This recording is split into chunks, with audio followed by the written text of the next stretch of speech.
Entertainment नीश में millions में views आते हैं, लेकिन इनका सीपीएम सबसे कम होता है, इसलिए इनकी मिलियन व्यूज के बाद भी एट द एंड इनकी अर्निंग मॉडरेट ही होती है। इसके सिवाय हर चैनल का सीपीएम अलग हो सकता है, भले ही वो सेम नीश के अंदर क्यों ना हो, क्योंकि सीपीएम काफी सारे फैक्टर्स पे डिपेंड करता है, जो कि मैं आगे किसी ना किसी चैप्टर में आपको समझा ही दूंगा। अभी के लिए आप ये देखिए कि मैंने प्रीवियस सभी स्टेप्स को फॉलो करके ये सोचा था कि मूवी एक्सप्लेनेशन नीश में घुसूंगा, लेकिन मूवी एक्सप्लेनेशन एंटरटेनमेंट कैटेगरी में आएगी और इसका सीपीएम कम मिलेगा। इसके सिवाय इस नीश में स्पॉन्सरशिप भी ज्यादा नहीं आएंगी, तो मैं इस नीश को चूज नहीं करूंगा, क्योंकि मनी वाले फैक्टर में ये नीश फेल हो गई है। अब मैं दोबारा से स्टेप 1 पे जाऊंगा और सारे स्टेप्स को फिर से फॉलो करूंगा, और जब मुझे कोई ऐसा टॉपिक या सब टॉपिक मिल जाएगा जो इन तीनों सर्कल्स के अंदर फिट हो, तो मैं उसे एज अपनी नीश चूज कर लूंगा। अब वैसे तो इतने में आपकी नीश डिसाइड हो जाएगी, लेकिन अब एज अ क्रिएटर चीजों को ना देखते हुए एज अ बिजनेसमैन भी चीजों को देखते हैं।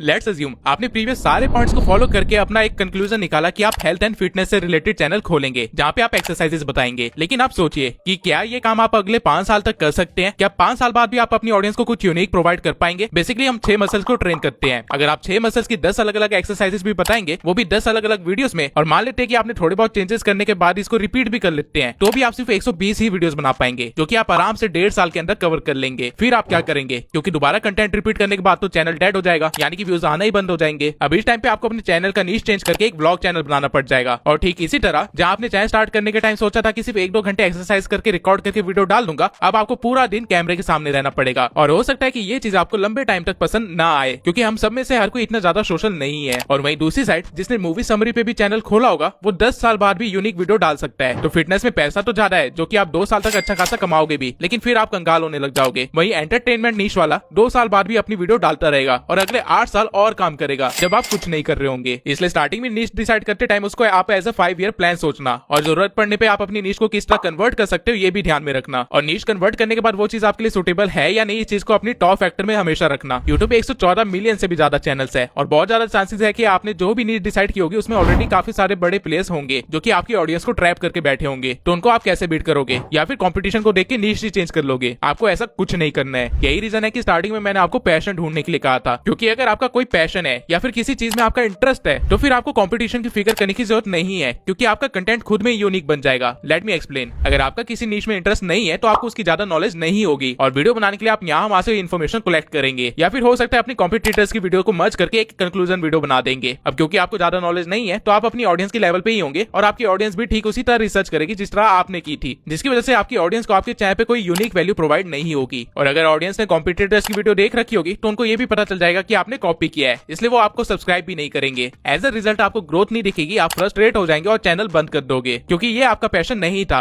और आपको कोई मजा नहीं आ रहा था ये काम करने में।